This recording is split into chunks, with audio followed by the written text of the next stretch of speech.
My African brothers and sisters, let us watch this video and see His Excellency Captain Ibrahim Traore, the undefeatable president, the youth president in Africa, and the terrorist-fearless president in Africa. His achievement in 2 years in office, a good work that he have achieved for Burkina people, and you compare it to your puppet democracy leader in your country who do 40 years, 30 years, 80 years and above, and you see the differences between that 40, 30 years and the differences between that 2 years. I see the differences that we support this military ruler. It's not that we against democracy leaders. Any democracy leader who come to stand by his people, we will fight for that person.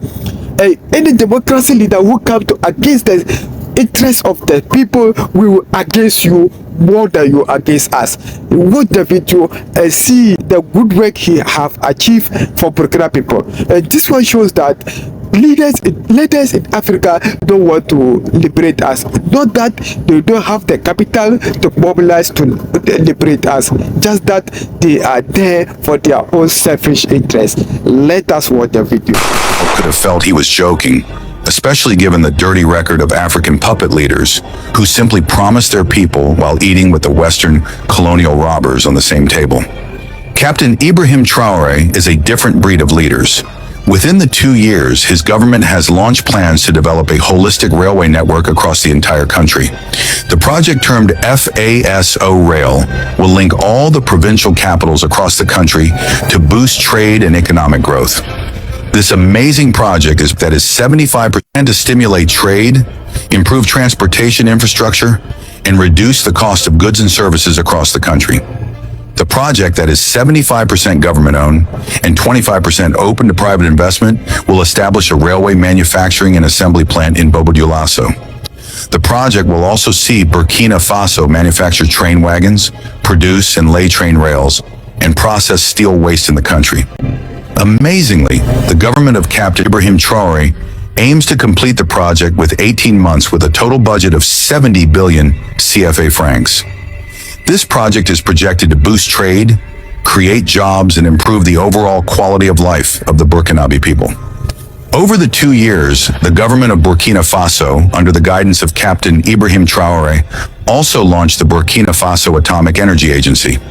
The agency aims to strengthen the country's energy sufficiency, as announced by President Ibrahim Traore during the Africa-Russia Summit in 2023 at St. Petersburg.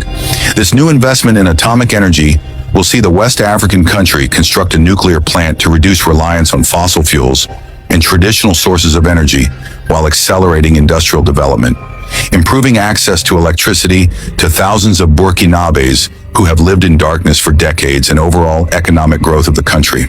Burkina Faso has partnered with the Russian Atomic Corporation, Rosatom, to realize this huge dream. The corporation aims to utilize nuclear energy to improve the country's energy production, healthcare, scientific research, and industrial applications, while enhancing Burkina Faso's capacity to manage nuclear technology safely and effectively, paving the way for substantial economic growth and technological advancement. Imagine how a 35-year-old president now becomes the champion of Africa's nuclear energy, when we have had puppets ruling African countries for more than 30 or 40 years without anything to show to their people. The government of Burkina Faso, under the leadership of Captain Ibrahim Traore, is undertaking the development of an integrated pharmaceutical park in Kokologo.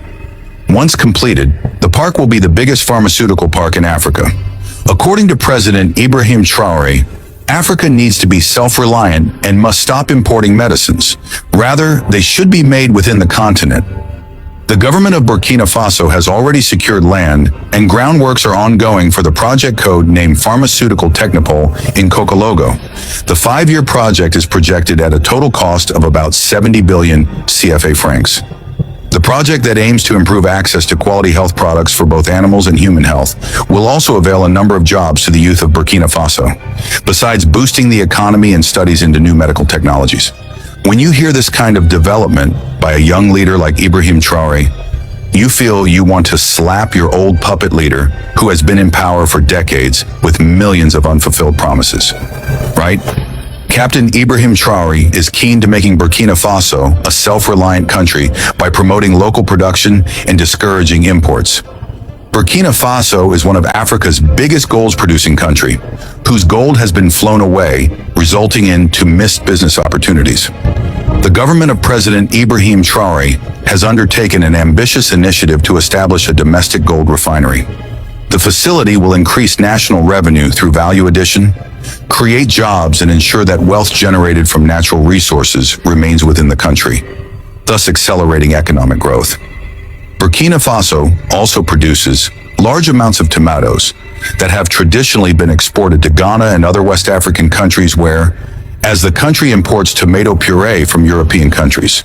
To reverse this trend, President Captain Ibrahim Traore launched the construction of a tomato processing plant in Burkina Faso.